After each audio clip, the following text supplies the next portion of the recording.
अस्सलाम वालेकुम। जो आज चैप्टर हम स्टार्ट करेंगे वो एनेस्थीसिया चैप्टर है। ठीक है। अब हमें पता है जब किसी भी पेशेंट की सर्जरी होनी होती है या कोई ऐसा मेडिकल प्रोसीजर होना होता है तो हम क्या करते हैं, सबसे पहले तो हम पेशेंट को एनेस्थीसिया देते हैं ताकि वो जो उसकी पेन वगैरह है ना वो उससे भी उसको रिलीफ मिल जाए। ठीक है। इसके अलावा उसकी सडेशन हम लोग एंग्जाइटी को कम करते हैं। ठीक है। इसके अवेयरनेस को भी कम करते हैं। उसके स्केलेटल मसल्स होते हैं रिलैक्स हो जाते करवाते हैं। ठीक है। ये मतलब हमारा क्या पर्पस होता है एनेस्थीसिया का, मतलब ये होता है कि हम जो पेशेंट की टेंशन वगैरह उसको दूर करें। ठीक है। इसके अलावा उसको जो अवेयरनेस होती है उससे भी हम लोग उस लाइक करें। ठीक है। अमनीसिया वगैरह यानी कि उसका वो प्रोसीजर के मामले में ना उसकी सारी मेमोरी हम लॉस करवा देते हैं। ठीक है। इसके अलावा हम स्केलेटल मसल को रिलैक्स करते हैं। जो अनडिज़ायरेबल रिफ्लेक्स होते हैं ना वो भी सप्रेस करवाए जाते हैं एनेस्थीसिया मेडिकेशन से। और हमारे पास एनाल्जेसिया देते हैं यानी कि जो पेन होती है ना उसको भी हम रिड्यूस कर सकें। अब ये हमारे पास होता है एनेस्थीसिया के बेनिफिट भी यही होते हैं। अब हम लोग ये एनेस्थीसिया प्रोवाइड करने के लिए हम ज़रूरी नहीं हम बस एनेस्थीसिया की मेडिकेशन देंगे यानी कि सिर्फ बेहोशी की दवाई नहीं देंगे, बल्कि हम क्या करते हैं ऑपरेशन से पहले कुछ मेडिसिन दी जाती हैं। ठीक है। जिसमें हमारे पास एनाल्जेसिक्स आ जाते हैं यानी कि पेन किलर आ जाते हैं, कुछ एंटी एसिड्स आ जाते हैं, एंटीमेटिक्स आ जाते हैं, बेंजोडाइज़ेपिन्स वगैरह आते हैं। ठीक है। इसके अलावा हम लोग कुछ एनाल्जेसिक्स बाद में देते हैं, फिर हम जो एनेस्थीसिया वगैरह देते हैं। ठीक है। अब उसमें जो एनेस्थीसिया की मेडिकेशन होती है ना उसमें क्या होता है, कुछ एनेस्थीसियल मेडिकेशन में कुछ होती हैं जो हम लोकल, अगर हमें लोकल ऑपरेट करना है तो हम लोकल वाली देंगे। अगर हम लोगों ने कौन सा ऑपरेट करना है, हम लोगों ने जर्नल यानी कि बॉडी की हम फिर जर्नल में क्या करेंगे, हम लोग स्पाइनल एनेस्थीसिया वगैरह दे सकते हैं। ठीक है। इसके अलावा न्यूरोमस्कुलर ब्लॉकर्स हम देते हैं, लोकल एनेस्थीसिया भी देते हैं। इसके अलावा हम इनहेल एनेस्थीसिया देते हैं यानी कि डिफरेंट रूट हम प्रेफर करते हैं एनेस्थीसिया के लिए, यानी कि इनहेलेशन हम दे सकते हैं। ठीक है। हमारे पास इंट्रावेनियस देते हैं। अब सबसे पहले जो हमारे पास आ जाता है वो लेवल ऑफ सेडेशन आता है और ये सबसे ज़्यादा इंपॉर्टेंट होता है। लेवल ऑफ सेडेशन में क्या होता है, बेसिकली हमारे पास सबसे पहला जो लेवल होता है ना उसमें क्या होता है, जब हम मेडिसिन देते हैं तो क्या होता है, जो उसका ब्रेन है ना तो ब्रेन में हमारे पास बहुत कम रिस्पॉन्स होता है यानी कि वो वर्बल रिस्पॉन्स हमें शो करता है पेशेंट। ठीक है। एयरवे भी होता है वो इनअफेक्टेड होता है, रेस्पिरेटरी सिस्टम भी इनअफेक्टेड होता है, सीवीएस भी इनअफेक्टेड होता है। ठीक है। लेकिन अगर हम डोज मॉडरेट कर देते हैं तो फिर मतलब थोड़ा सा जब ज़्यादा डोज करते हैं तो वो जो होता है ना सिर्फ पर्पस के साथ वर्बल रिस्पॉन्स देता है, टैक्टाइल रिस्पॉन्स जो होता है ना वर्बल के साथ, यानी कि आप उसको बुलाओगे तब रिस्पॉन्स शो करेगा। ठीक है। जो हमारा रेस्पिरेटरी पैटर्न होता है ना वो भी थोड़ा एडिक्यूट हो जाता है। इसके अलावा हमारे पास एयरवे जो कम्पिटेंसी होती है वो एडिक्यूट हो जाती है। ठीक है। और सीवीएस सिस्टम भी यूजली मेंटेन ही होता है। जब डीप स्टेज में जाता है ना तो उसमें डीप लेवल चला जाता है तो उसमें क्या होता है, पेशेंट को हिलाना पड़ता है वर्बल रिस्पॉन्स के लिए, उससे पेन को पूछने के लिए। ठीक है। इसके अलावा हम एयरवे कम्पिटेंसी को मेंटेन करने के लिए हम इंटरवेंशन देते हैं इसमें। ठीक है। इसके अलावा हम लोग रेस्पिरेटरी सिस्टम जो होता है वो भी थोड़ा सा डिस्टर्ब हो जाता है, इनएडिक्वेट हो जाता है। सीवीएस होता है वो अभी तक मेंटेन होता है। लेकिन जब जर्नल हो जाता है ना बिल्कुल लास्ट लेवल जो होता है उसमें क्या होता है, पेशेंट को पेन से भी कोई वो भी पेन से भी अनअवेयर हो जाता है। ठीक है। एयर कम्पिटेंसी टोटल ही इंटरवेंशन से डिपेंड हो जाती है, रेस्पिरेटरी सिस्टम भी टोटल ही इनएडिक्वेट हो जाता है और सीवीएस जो होता है वो भी इम्पेयर्ड हो जाता है। ठीक है। ये हमारे पास सबसे सिंपल से उसके लेवल। अब जनरल एनेस्थीसिया के ना हमारे पास जो स्टेजेस आती है ना वो टोटल कितनी स्टेजेस हैं, 3 स्टेजेस है। जो पहली स्टेज होती है ना इंडक्शन, उसमें क्या होता है हम लोग ना आईवी एजेंट्स वगैरह ना पेशेंट को इंड्यूस करते हैं। ठीक है। यानी कि पेशेंट को दिया जाता है, उसमें जो देते हैं ना वो प्रोपोफॉल होता है। और जो प्रोपोफॉल होता है तकरीबन 30 से 40 सेकंड के अंदर अंदर क्या करते हैं, पेशेंट को अनकॉन्शियस कर देता है। लेकिन प्रोपोफॉल का एक मसला है कि ये शॉर्ट एक्टिंग होता है। ठीक है। तो हमने इसको मेंटेन करने के लिए फिर साथ दूसरी ड्रग्स देनी पड़ती हैं। अब अगर बात कीजिए तो हम न्यूरोमस्कुलर ब्लॉकर्स देंगे जिसमें रेकोनोनियम वेकोनोनियम वगैरह आएंगे, सक्सिनाइलिकोलिन आएंगी। अब ये क्या करवाती है, बेसिकली जब हमने इंटुबेशन ट्यूब डालनी होती है ना, एंडोट्रैकियल ट्यूब डालनी होती है तो उसके लिए हमारे मसल रिलैक्स होना ज़रूरी होते हैं। तो इसके लिए हम लोग क्या करते हैं, न्यूरोमस्कुलर ब्लॉकर्स भी साथ देते हैं। अब बच्चों के अंदर क्या होता है, IVSS पॉसिबल नहीं होती तो उसके अंदर हम लोग फिर क्या करते हैं, इनहेलेशन रूट के से सेवोफ्लोरिन वगैरह देते हैं। ठीक है। इनहेलेशन रूट्स के हम सेवोफ्लेविन देते हैं। फिर ये थे इंडक्शन के, हमने इंड्यूस करते करते कौन कौन सी मेडिसिन दी। फिर उसके बाद आता है हमने एनेस्थीसिया को मेंटेन करना होता है, यानी कि हम लोगों ने क्या करना है, जब हमने ड्रग्स इंड्यूस कर दी है ना तो हमने उसके वाइटल साइन वगैरह को मॉनिटर करना होता है। ड्रग्स का अमाउंट जो होता है उसको कंटिन्यूसली हमने क्या करना होता है, मॉनिटर करना होता है, उसका बैलेंस चेक करना होता है ताकि हम जनरल एनेस्थीसिया को मेंटेन कर सकें। ठीक है। इसके अलावा हम कुछ ना वोलेटाइल एनेस्थीसिया देते हैं, कुछ टोटली IV एनेस्थीसिया देते हैं, यानी कि प्रोपोफॉल हम बेसिकली ज़्यादातर हम प्रोपोफॉल को ही प्रेफर किया जाता है ओटीज के अंदर। फिर ओपियोइड्स देते हैं। ओपियोइड्स क्यों दिए जाते हैं? ताकि जो पेन को होती है ना उसको मेंटेन कर सके। अब हमारे पास उसके बाद रिकवरी आती है। जब हमारा ऑपरेशन ख़त्म हो जाता है ना तो हम चाहते हैं कि है जो एनेस्थीसिया की ड्रग का इफेक्ट्स होता है ना वो ख़त्म हो जाए, ठीक है, और पेशेंट की हम अनकॉन्शियसनेस की तरफ रिटर्न हम करवाते हैं। अब सबसे पहले क्या होता है, हम लोग जो न्यूरोमस्कुलर ब्लॉकिंग ड्रग्स होते हैं ना, टिपिकली क्या हम बाद में सर्जरी के बाद ना हम लोग उसको रिवर्स कर देते हैं ताकि पेशेंट जो होता है अपने मेटाबॉलिज्म की तरफ नॉर्मल इसके काम हो, ठीक है। हम लोग भी पेशेंट की रिकवरी वगैरह को टोटल से मॉनिटर करते हैं, इसके फिजियोलॉजिकल फंक्शंस वगैरह। इसके बाद जो नेक्स्ट टॉपिक है ना वो इनहेलेशन एनेस्थीसिया। वो सिंपल से ये है कि इनहेल गैसेज जो होती है ना, बेसिकली सबसे पहले तो हम लोग ना एनेस्थीसिया को मेंटेन करने के लिए वो देते हैं आईवी मेडिसिन के बाद, ठीक है। अब हमने डेप्थ एनेस्थीसिया की जो मेंटेन करने के लिए हम ड्रग की जो कंसंट्रेशन होती है ना उसको ज़्यादा करवाते हैं। इसके अलावा कॉमन फीचर्स से ये है कि क्या होता है, ये जो हमारे पास इनहेलेशन एनेस्थीसियल ड्रग होती है ना, ये नॉन फ्लेमेबल होती हैं, ठीक है, नॉन एक्सप्लोसिव होती हैं। इसमें सबसे ज़्यादा जो कॉमन आती है ना वो नाइट्रिक ऑक्साइड आती है जो कि वोलेटाइल होती है, हेलोजनेटेड हाइड्रोकार्बन्स वगैरह आते हैं। ये सिंपल से एक के ब्रेन में परफ्यूज बहुत ज़्यादा घट जाते हैं, ठीक है, और साथ हमारे पास जो साइब्रोवेस्कुलर रेजिस्टेंस होती है ना उसको भी कम करवाते हैं। अपनी ब्रोंकोडायलेशन करवाते हैं और जो रेस्पिरेटरी हाइपोक्स पल्मोनरी वेसोकंस्ट्रिक्शन है ना उसको भी क्या करते हैं, कम करते हैं, ठीक है। अब हम इसकी जो मैकेनिज्म ऑफ एक्शन है ना, जो प्रॉपर तरीके से कोई भी इसका रिसेप्टर ना जो आइडेंटिफाइड नहीं है जो कि क्या करे जनरल एनेस्थीसिया कर सके, ठीक है। तो क्या होता है क्लिनिकल इफेक्ट्स अगर देखा जाए ना, जो कंसंट्रेशन होती है वो जनरल एनेस्थीसिया को कैसे प्रोड्यूस करती है, वो बेसिकली जो गाबा रिसेप्टर्स होते हैं ना उनकी सेंसिटिविटी को ज़्यादा करवा देते हैं और इस तरह से ये इनहिबिटरी मैकेनिज्म हमारी बॉडी में एक्टिवेट हो जाता है और क्लोराइड आयन जो इन्फ्लक्स होता है ना वो ज़्यादा होने की वजह से हाइपरपोलराइजेशन होती है और इस तरह से हमारे एनेस्थीसिया डेवलप होता है, ठीक है। सीएनएस जो एक्टिविटीज़ होती है वो भी डिमिनिश हो जाती है और जो बाकी एनेस्थीसिया की तरह नहीं, जो नाइट्रिक ऑक्साइड और कीटामाइन होते हैं ना उनके गाबा के ऊपर कोई इफेक्ट्स नहीं होते हैं। वो सिंपल से N methyl D aspartate receptors होते हैं ना उसके ऊपर इफेक्ट करते हैं, यानी कि जो बाकी एनेस्थीसिया ड्रग्स होती हैं वो गाबा रिसेप्टर्स को वो करती हैं और ये जो हमारे पास नाइट्रिक ऑक्साइड कीटामाइन होते हैं ये एन मिथाइल डी एस्पर्टेट को इनहिबिट करते हैं, ठीक है। और ये ग्लूटामेट रिसेप्टर होता है जो कि एक्साइटरी बॉडी न्यूरोट्रांसमीटर होता है।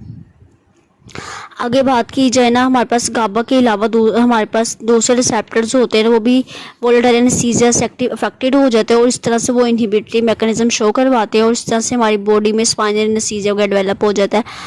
अब आगे बात की जाए जो सब ड्रग आती है वो आइसोफ्लोरेन आती है। आइसोफ्लोरेन जो बाकी हेलोजनेटेड गैसेज होती हैं ना उनकी तरह ये हाइपोटेंशन प्रोड्यूस करवाता है, ठीक है, और जो सिस्टमेटिक वेस्कुलेचर होती है ना उसको रिलैक्स करवाता है। हाइपोटेंशन को हम कैसे ट्रीट कर सकते हैं कि हम वेसोकंस्ट्रिक्टर देते हैं यानी फिनाइलेफ्रीन दे दें, तो इस तरह से हम हाइपोटेंशन को ट्रीट कर सकते हैं। इसके अलावा इसका जो मैकेनिज्म ऑफ एक्शन होता है, आइसोफ्लोरेन ना नॉन टॉक्सिक होता है किडनी और लिवर के लिए। इसकी कैरेक्टरिस्टिक्स की बात की जाए तो ये पंजेंट होता है, ओडोर स्टिमुलेंट होता है, रेस्पिरेटरी रिफ्लेक्स वगैरह करवाता है। फिर अगर जो डेस्फ्लोरेन है ना, डेस्फ्लोरेन हमारे पास इसका रैपिड ऑनसेट होता है और ना ब्लड सोल्युबिलिटी भी इसकी कम होती है।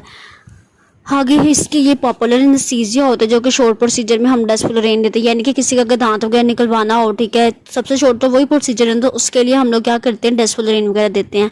ये वेस्कुलर रेजिस्टेंस होते हैं उसको कम करवाता है और ज़्यादा सारे मेजर टिश्यूज़ में परफ्यूज कर जाता है आसानी से और इस तरह से एनेस्थीसिया को प्रोवाइड करता है। सिवोफ्लोरेन आता है, इसकी लो पंजेंसी होती है, ठीक है, और रेस्पिरेटरी जो इरिटेशन होती है ना वो भी कम होती है। इस तरह ये क्या कहते हैं इनहेलेशन इंड्यूस करवाने में बहुत ज़्यादा अहम रोल प्ले करता है। बच्चों के अंदर चूँकि बच्चे क्या कहते हैं आईवी में इनके वो टॉलरेंट नहीं होती है तो इसकी वजह से हम बच्चों में सिवोफ्लोरेन देते हैं ताकि एनेस्थीसिया डेवलप हो सके और इसका रैपिड ऑनसेट होता है। रिकवरी भी इसकी जो होती है ना ब्लड सोल्युबिलिटी की वजह से कम, चूँकि ब्लड में कम सोल्यूबल होता है, ठीक है, इसकी रिकवरी भी रैपिड ही होती है। इसके बाद हमारे पास आता है नाइट्रिक ऑक्साइड जो सबसे ज़्यादा इंपॉर्टेंट है। इसको हम लाफिंग गैस भी कहा जाता है। इसकी अगर प्रॉपर्टीज़ की बात की जाए तो नॉन इरिटेटिंग होती है, ठीक है, सेडेटिव होती हैं। फिर इसके अलावा जिन्हें एनेस्थीसिया को डेवलप करवाती हैं और कंसनट्रेशन 30 से 50 जो होती है ना हम लोग का ऑक्सीजन के साथ कंबाइन करके इसको देते हैं ताकि सेडेशन को हम मेनटेन कर सकें। इसको दूसरे एनेस्थीसिया ड्रग्स के साथ ना हम लोग वो कंबाइन करके देते हैं ताकि क्या हो हमारे पास एनेस्थीसिया मेंटेन ही रहे, ठीक है। इसके अलावा हमारे पास इसकी जो कंसंट्रेशन होती है ना वो लो कर सकती है। जब हम दूसरे कंबाइन के साथ इसको देते हैं ना वोलेटाइल एजेंट्स के साथ तो हम इसकी भी लो डोज को प्रेफर किया जाता है। और ये ब्लड में बहुत कम सोल्यूबल होते हैं, जिसकी वजह से क्या होता है ये बॉडी से रैपिडली क्या कहते हैं एलिमिनेट भी हो जाती है। अगर बात की जाए ना हमारे पास ब्लड के पार्ट्स के अंदर, बॉडी के पार्ट्स के अंदर, तो हमारे पास जो होता है नाइट्रिक ऑक्साइड्स का जो वॉल्यूम होता है वो ज़्यादा भी हो सकता है, ठीक है, और प्रेशर भी ज़्यादा करवाती है। लेकिन हम लोग उसको ना ज़्यादातर नाइट्रोजन से हमने ना ये बेसिकली नाइट्रोजन से रिप्लेस कर दी गई है। हमारे पास ना इसकी जो नाइट्रिक ऑक्साइड की पास एबिलिटी होती है कि जो ऑक्सीजन अपटेक होती है ना उसको ये कम कर दे, जिसकी वजह से बॉडी में हाइपोक्सिया की कंडीशन वगैरह हो सकती है। तो हम लोग इसको कैसे, जो नाइट्रिक ऑक्साइड्स के इफेक्ट्स होते हैं उसको कैसे कम कर सकते हैं, हम लोग बेसिकली ऑक्सीजन को भी साथ देते हैं। ड्यूरिंग रिकवरी हम ऑक्सीजन भी इंस्पायर करते हैं पेशेंट की। मैलिग्नेंट हाइपोथर्मिया में बेसिकली क्या होता है, बॉडी का टेम्परेचर ज़्यादा हो जाता है। किसकी वजह से ज़्यादा होता है, हमारे पास ये एनेस्थीसिया ड्रग्स की वजह से ज़्यादा हो जाता है। इसके लिए हमें ट्रीट करने के लिए डेंट्रोलिन हमारे पास मेडिसिन होती है, जो कि हम लोग इसको ट्रीट करने के लिए यूज़ करते हैं। ये कैल्शियम जो रिलीज़ होती है ना उसको ब्लॉक करवाती है, ठीक है, और हीट प्रोडक्शन वगैरह कम करवाती है, और जो मसल टोन होती है ना उसको भी रिलैक्स करवाती है। इस तरह से ये हमारे पास क्या करवाती है, ये मैलिग्नेंट हाइपोथर्मिया को ट्रीट करती है। बस आई इंट्रावेनस एनेस्थीसिया आती है। बेसिकली इंट्रावेनस एनेस्थीसिया जो होती है ना ये एनेस्थीसिया को रैपिडली इंड्यूस करवाती हैं, ठीक है। 1 मिनट उससे भी कम टाइम लगता है कि ये इंड्यूस हो जाता है, ठीक है। अब यहाँ हम लोग सबसे पहले जो मेडिसिन देते हैं बेहोशी के लिए वो कौन सी होती है, आईवी। उसके बाद हम इनहेलेशन एजेंट्स देते हैं मेंटेन करने के लिए। अगर बात की जाए हमारे पास शॉर्ट और लॉन्ग प्रोसीजर के लिए आईवी वाली जो होती हैं ये बेस्ट होती हैं। प्रोपोफॉल सबसे पहले इसकी मेडिसिन आती है। प्रोपोफॉल में क्या होता है, आईवी ये सेडेशन के लिए हम लोग यूज़ करते हैं और एनेस्थीसिया को मेंटेन करने के लिए यूज़ किए जाते हैं। क्योंकि इसका जो ऑनसेट होता है वो रैपिड होता है, यानी कि 30 से 40 सेकंड इसको लगते हैं अपना एक्शन को परफॉर्म करने के लिए। प्लाज्मा लेवल में मतलब ब्लड के अंदर इसकी जो अमाउंट होती है ना वो रैपिडली डिक्लाइन होती है, मतलब डिस्ट्रीब्यूशन भी बड़ी फास्ट होती है, जिसकी वजह से हम लोग उसको यूज़ करते हैं। अब जो इसकी फार्माकोकाइनेटिक्स होती है ना वो बेसिकली जो हेपेटिक और रीनल फेलियर की वजह से इफेक्ट नहीं होती है। एक्शन में सिंपल सा सीएनएस को डिप्रेस करवाती है, ठीक है। इसके अलावा हमारे muscle twitching, स्पॉटेनियस movement, yawning, hiccup वगैरह को भी कंट्रोल करती है। और जो आईवी इंजेक्शन वाली साइड पे ना पेन होती है प्रोपोफॉल जब दिया जाता है। इसके अलावा ये ब्लड प्रेशर को कम करती है, इंट्राक्रेनियल प्रेशर को भी कम करती है, सेरिब्रल ब्लड फ्लो को भी कम करती है, ऑक्सीजन के कंजप्शन को भी कम करती है, ठीक है। इसके अलावा हमारे पास इसके कुछ एंटी डिप्रेसेंट के इफेक्ट्स भी होते हैं, यानी कि डिप्रेशन वगैरह के इफेक्ट्स होते हैं। अब अगर हम लोगों ने सर्जरी करनी है ना तो उसके लिए हम लोग क्या करते हैं, जब हम प्रोपोफॉल दे रहे हैं तो हमने स्पाइनल कॉर्ड के जो फंक्शन होते हैं ना उसको मॉनिटर करना होता है कंटिन्यूसली।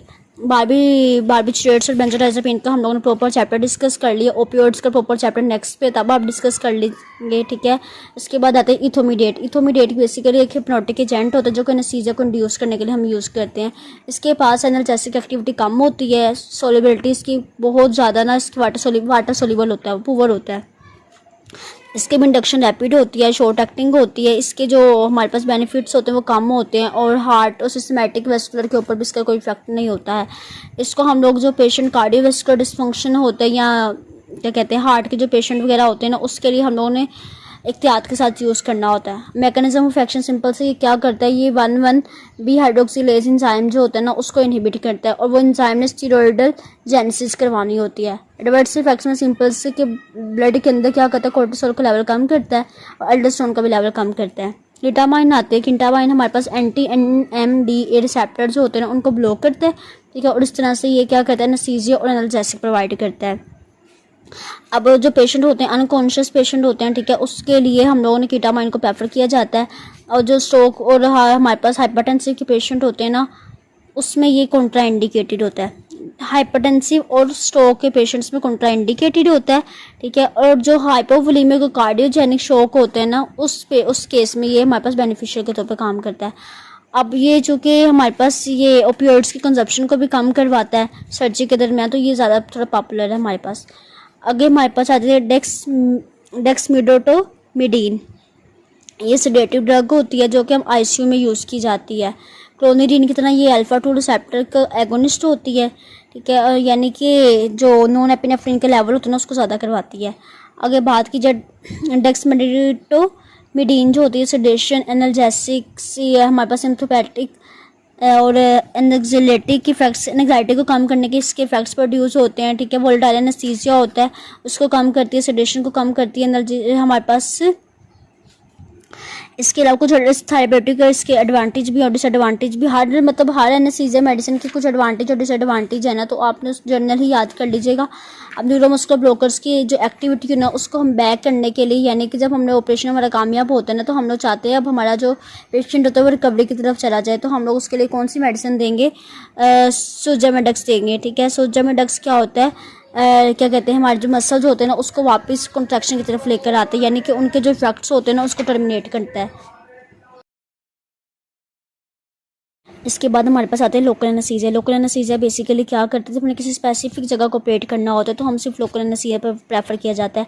तो हम लोग क्या करते हैं, हम लोग अप्लाई करते हैं और इस तरह से वहाँ वाली साइड पे क्या होता है, नर्व कंडक्शन जो होती है वो भी ब्लॉक हो जाती है, और साथ हमारे पास क्या होता है, मोटर इम्पल्स जो होती हैं वो भी ब्लॉक हो जाती हैं। ठीक है, सोडियम चैनल जो होते हैं वो हम ब्लॉक करते हैं ताकि क्या करें, पर मेरे जो नर्व्स एक्शन पोटेंशियल होता है ना वो भी कम किया जा सके। अब एक्शन सिंपल से ये होता है कि ये जब हम एनेस्थीसिया प्रोवाइड करते हैं ना, ये उस जगह वैसोडाइलेशन करवाता है। ठीक है, और चूँकि जब हम इसको अकेला देते हैं ना तो इसका शॉर्ट ड्यूरेशन होता है, तो हम लोग क्या करते हैं, साथ एपिनेफ्रिन का भी एडिशन करते हैं। एपिनेफ्रिन दो चीज़ें करवाते हैं, एक तो वैसो कंस्ट्रिक्शन करवाता है उस वाली साइड पे जहाँ पे हमने एनेस्थीसिया प्रोवाइड किया। ठीक है, इसकी वजह से क्या होता है, ड्यूरेशन जो होता है ना इनहेंस हो जाता है। अब इसके बाद इस जो सिम्पथेमेटिक सिस्टम की टॉक्सिटी होती है ना, इससे कम प्रोड्यूस होती है, और जो अगर हम इसका ड्यूरेशन ऑफ एक्शन ज़्यादा कर देना, और कुछ इसमें क्या होता है, हमारे पास पैटिक फंक्शन जो होते हैं ना वो भी इसके ड्यूरेशन वगैरह से इफेक्ट नहीं होते हैं। ऑनसेट सिंपल से ये रैपिड ऑनसेट होता है। ठीक है, इसके अलावा हमारे पास कुछ फैक्टर्स होते हैं जो कि इसके क्या कहते हैं ऑनसेट को इफेक्ट करते हैं, उसमें कौन उसमें पीएच आ सकती है। ठीक है, नर्व मॉर्फोलॉजी आ जाती है, कॉन्स्ट्रक्शन आ जाती है, पीके वगैरह आ जाती है, लिपोसोबिलिटी हो जाती है ड्रग्स की, लेकिन सबसे ज़्यादा इंपॉर्टेंट है वो पीके ए है। ठीक है, अगर बात की अगर लोकल एनेस्थीसिया उसका पीके ए कम है, ठीक है, तो उसका जो है ऑनसेट होगा वो क्विकर होगा, और अगर इसका पीके ज़्यादा है तो मतलब अगर उसका ज़्यादा है तो फिर वो ऑनसेट कम होगा। अनआयनाइज जो फॉर्म होती है ना उसमें क्या होता है, जो पीके के कम है तो यानी कि वो अनआयनाइज फॉर्म में है, तो इस तरह से उसकी पीएच भी थोड़ी सी वो होगी, और इस तरह से उसका ज़्यादा ऑनसेट जल्दी ऑनसेट प्रोड्यूस होगा। ठीक है, इसके अलावा मेटाबॉलिज्म सिंपल से क्या होता है, अमाइड्स में इसकी ट्रांसफॉर्मेशन होती है लीवर के अंदर। ठीक है, प्रिलोकेन आ जाती है, वो एक डेंटल एनेस्थीसिया होता है जो कि प्लाज्मा और किडनी के अंदर मेटाबोलाइज होता है। ठीक है, इसके अलावा हमारे पास आ जाती है, इसके बाद इसके डोज की इफेक्ट्स की जाए तो अगर लो डोज दे रहे हैं तो उसके लिटिल इफेक्ट्स होंगे, अगर हाई डोज देंगे तो उसके ज़्यादा इफेक्ट्स प्रोड्यूस होंगे। हेपेटिक फंक्शंस को भी कम करती है। अगर इसके अलावा हम ड्यूरेशन ऑफ एक्शन को भी ज़्यादा करेंगे तो हमारे पास उसकी वजह से क्या होगा, टॉक्सिसिटी इतनी ज़्यादा प्रोड्यूस नहीं होगी। ठीक है, एलर्जिक रिएक्शन भी हो सकती है, यानी कि अगर हम स्पेसिफिक जगह पे दे रहे हैं तो भाई उस वहाँ पे एलर्जी भी रिएक्शन प्रोड्यूस हो सकते हैं हमारे पास। लोकल एनेस्थीसिया की सिस्टमेटिक टॉक्सिसिटी की बात की जाए ना, तो हमारे पास क्या होता है, अगर हम बार बार इंजेक्शन देते हैं, बार बार इंजेक्शन देंगे जिसकी वजह से वहाँ जो ब्लड लेवल होगा वो भी इफेक्ट होगा थोड़ा बहुत। जो हर ड्रग होती है ना उसकी टॉक्सिसिटी भी डिफरेंट होती है। अगर बात की बच्चों और जो बूढ़े लोग होते हैं, ये जो लेबर की वोमेन यानी प्रेग्नेंट वूमेन होती हैं डिलीवरी वाली, उसके अंदर इनके इफेक्ट्स तो ज़्यादा प्रोड्यूस होते हैं। अगर बात की जाए ना तो जो प्रॉपर साइन और सिम्टम्स वगैरह टाइमिंग वगैरह होता है वो अनप्रिडिक्टेबल ही है अभी तक। ठीक है, कुछ हद तक हम कैसे डायग्नोज कर सकते हैं, तो वो पेशेंट के मेंटल जो स्टेटस होगा वो थोड़ा डिस्टर्ब होगा। ठीक है, इसके अलावा सीजर्स उसको हो सकते हैं, कार्डियोवैस्कुलर इंस्टेबिलिटी हो सकती है। ठीक है, लोकल एनेस्थीसिया हो सकती है, यही मतलब उसके साइड इफ़ेक्ट्स में प्रोड्यूस हो सकते हैं। और जब हमने तकरीबन 20% हम लोगों ने लिपिड इमल्सन इन्फ्यूजन साथ देना ताकि क्या हो सके हम लोग रेस्क्यू थेरेपी के तौर पर। ठीक है, अब इसके बाद हमारे पास एनेस्थीसिया एडजुवेंट, यानी कि वो मेडिसिन जो हम लोग एनेस्थीसिया ड्रग्स के साथ देते हैं उसमें जीआरटी की आ जाती है, यानी कि जीआरटी की टॉक्सिसिटी वगैरह को कम करने के लिए, एसिडिटी को कम करने के लिए जो हम मेडिसिन देते हैं। ठीक है, उसके बाद हमारे पास एनजाइटी को कम करने के लिए जो मेडिसिन देंगे, पेन को मैनेज करने के लिए जो मेडिसिन देंगे, तो उससे हम करेंगे एडजुवेंट मैनेजमेंट, यानी कि जो बाकी आप उसके साथ एनेस्थीसिया को मेनटेन करने के लिए जो बाकी आप मेडिसिन दे रहे हो ना इसमें वो आ जाती हैं।